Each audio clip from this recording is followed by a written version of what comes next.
Hello अस्सलाम वालेकुम दोस्तों, मेरा नाम मोहम्मद बाबा है और आज हम वर्डप्रेस की 6 क्लास में सीखेंगे सी पैनल होस्टिंग के सी पैनल के बारे में। तो सी पैनल को पढ़ने के लिए हम अपने होस्टिंग अकाउंट में लॉगिन करेंगे। होस्टिंग अकाउंट हमने हासिल किया था 2 फ्री होस्टिंग वेबसाइट से। तो सबसे पहले हम उसमें लॉगिन करते हैं। यहाँ पर आके हम फ्री होस्टिंग में जाकर लॉगिन को प्रेस करेंगे और यह हमारे सामने पेज ओपन होगा। यहाँ पे हम अपना ईमेल एड्रेस और नीचे पासवर्ड एंटर करेंगे और उसके बाद हम लॉगिन कर देंगे।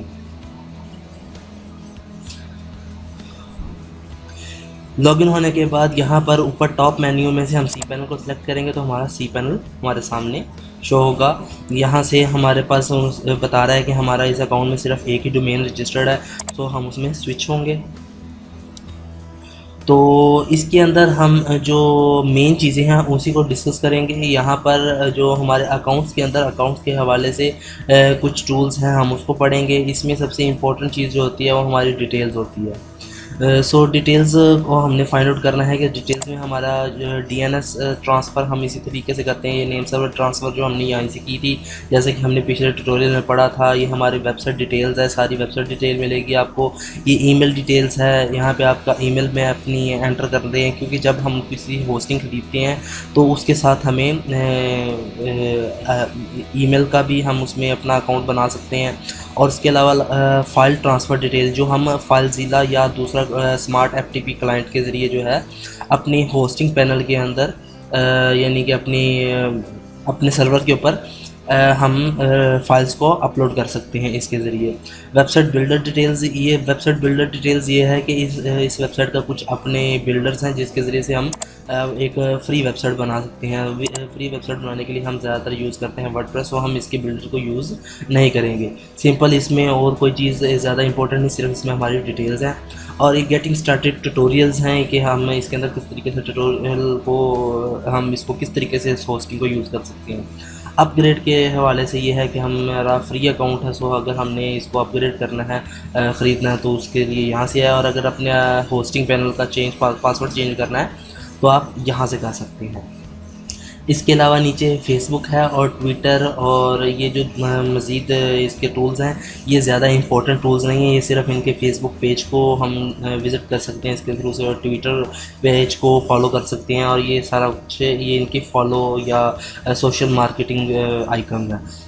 इसके अलावा नीचे है ईमेल से मुराद ये है कि हम इसके अंदर अपनी ही एक ईमेल बना सकते हैं। जिस तरह हम जीमेल के ऊपर अपना अकाउंट बनाते हैं, लेट्स सपोज net1786@gmail.com और फॉर एग्जांपल @gmail.com, और याहू के ऊपर भी हम बनाते हैं। इसी तरीके से हम इसके ऊपर भी अपने एक ईमेल बना सकते हैं जो आपकी डोमेन नेम पर डिपेंड होगी। जैसा मैं आपके सामने एक ईमेल एड्रेस बनाता हूँ आपकी ही साइट के लिए।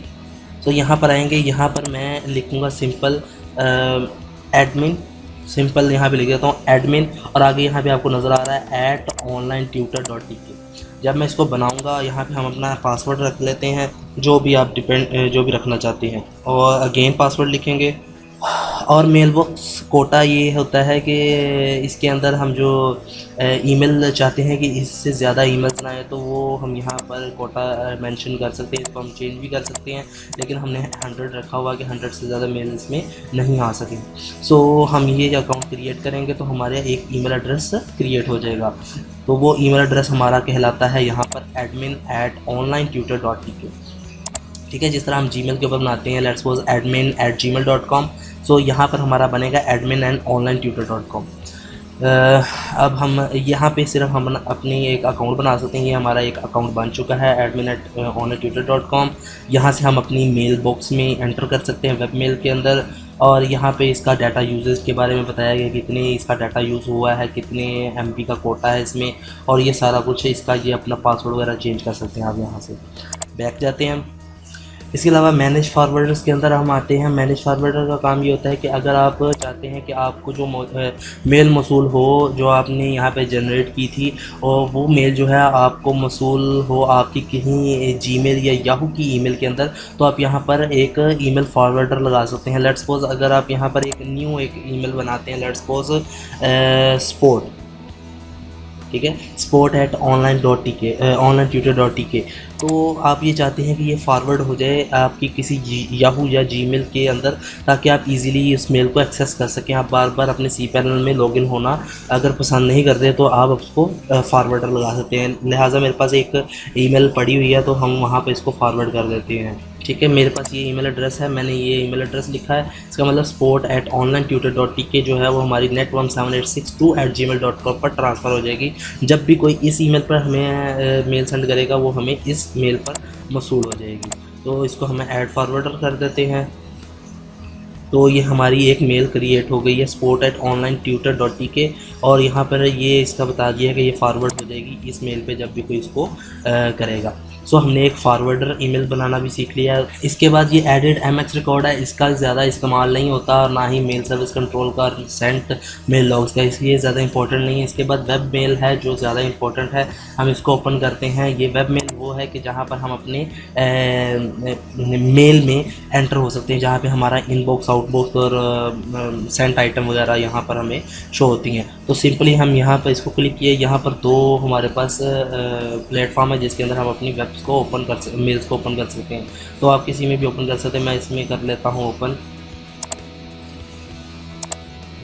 स्क्वायरल मेल, इसके अंदर ओपन कर ले तो ये हमारी इनबॉक्स है। ये सारा जब भी आपको मेल वगैरह आपके वो sport@onlinetutor.tk पे या आपको admin@tutor.tk पे onlinetutor.tk पर जो है आपको मेल करेगा वो यहाँ पर मौसूल होगी आपको। ठीक है, सो यहाँ पर हमने एक वेब मेल के अंदर ईमेल्स को भी हमने डिस्कस कर लिया है। इसके अलावा आती है हमारे पास डोमेन्स भी हमारे पास बहुत ही इम्पोर्टेंट एक टॉपिक है इसके अंदर। तो सबसे पहले हम सब डोमेन्स को डिस्कस करते हैं। सब डोमेन्स में हमारे पास सबसे पहले मैं ओपन करता हूँ। सब डोमेन का काम ये होता है कि हम एक ही डोमेन की कुछ सब डोमेन्स बना सकते हैं, वो कुछ भी हो सकती हैं और जितनी मर्ज़ी आप बना सकते हैं। तो सबसे पहले मैं आपको इसको बनाने का तरीका बताता हूँ। जैसे कि आपको नज़र आ रहा है कि http:// के दरमियान और onlinetutor.tk से पहले ये जो है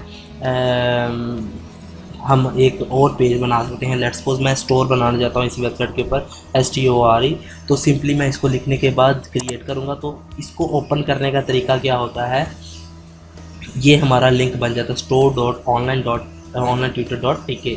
मैं आपको इसको ओपन करके दिखाता हूँ। यहाँ पे मैं लिखता हूँ सिंपल store.onlinetutor.tk। तो यहाँ पर जब हम आएंगे तो ये पेज बिल्कुल ब्लैंक है क्योंकि इसके ऊपर अभी हमने कोई चीज़ इंस्टॉल नहीं की। onlinetutor.tk पे तो हमने वर्डप्रेस इंस्टॉल कर लिया था, लेकिन store.onlinetutor.tk पे हमने कोई चीज़ इंस्टॉल नहीं की। ये हमारी एक अलहदा से एक न्यू डोमेन बन चुकी है, लेकिन ये न्यू डोमेन onlinetutor.tk के साथ ही ओपन होगी, तो इसलिए हमें इसको सब डोमेन कहना पड़ता है। सो ये होती है हमारी सब डोमेन। इस तरीके से हम अपनी सब डोमेन को जनरेट कर सकते हैं। और सब डोमेन के ऊपर भी हम उसी तरीके से इसको सब डोमेन को हम दो तरीक़ों से ओपन कर सकते हैं। store.onlinetutor.tk लिख के ओपन कर सकते हैं, या सिंपल हम onlinetutor.tk लिख कर / डालकर स्टोर लिख कर हम इसको फिर भी ओपन कर सकते हैं। तो ये दोनों तरीक़ों से हम जो है अपनी इस डायरेक्टरी को ओपन कर सकते हैं, यानी इस डोमेन को ओपन कर सकते हैं। सो ये हमने डोमेन बनाना सीखा। इसके सब डोमेन किस तरीके से बनाते हैं।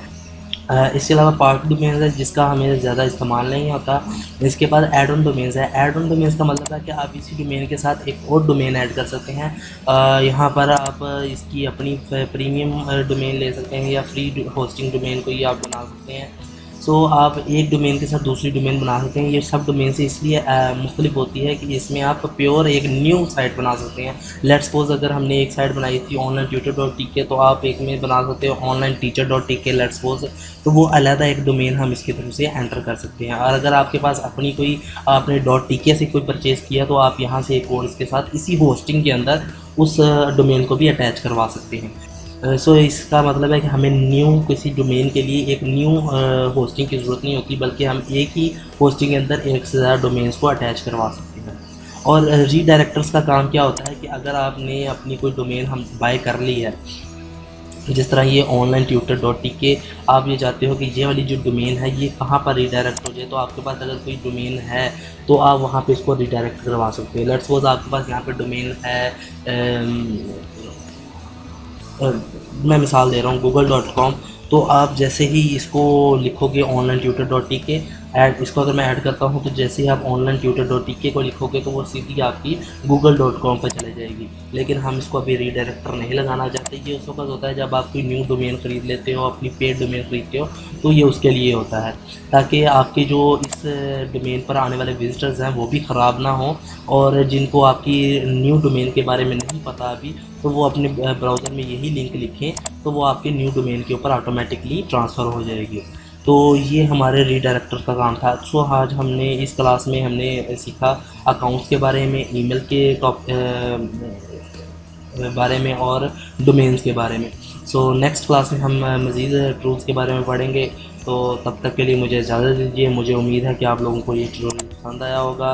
मज़ीद टिप्स एंड ट्यूटोरियल्स के लिए जो है हमारी वेबसाइट seco.com को विज़िट करते रहा करिएगा। तब तक के लिए मुझे इजाज़त दीजिए। अल्लाह हाफ़िज़।